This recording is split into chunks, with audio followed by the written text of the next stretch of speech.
Good morning. Welcome to my blog. तर आज होता जिजूंचा बस्ता आणि जाता जाता आम्हाला गाडीवाल्यांनी ठोकलं, झोमॅटोवाल्यांनी. इथं बघा, माझ्या पायाला खूप लागलं होतं. जिजू आम्हाला चेक करत होते दोघींना पण.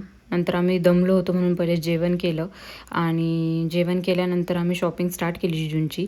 आणि शॉपिंग करून झाल्यानंतर म्हणजे त्यांचे आम्ही सगळे दुकानं फिरलो, की सगळीकडे त्यांना शेरवानी बघायची होती, हळदीचा फायनल करायचा होता.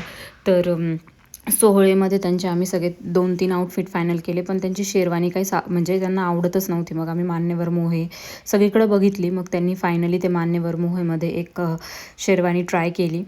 सगळीकडं ते ट्राय करत होते आणि आम्हाला ते बेस्ट असं आउटफिटच त्यांच्यासाठी भेटत नव्हतं आणि आम्ही खूप फिरलो.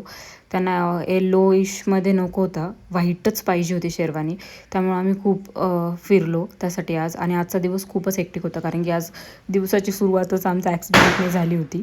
आणि सगळे इथं गर्दी बघू शकता तुम्ही. संडे होता तर त्यामुळे सगळ्यांनाच खूप घाई झाली होती. आणि इथं जिजूंचे दादा वहिनी पण आले होते आणि ते पण सगळं असं त्यांना हेल्प करत होते. आणि मग ज्वेलरी वगैरे कसं काय फायनलाईज करायचं त्याच्यावर.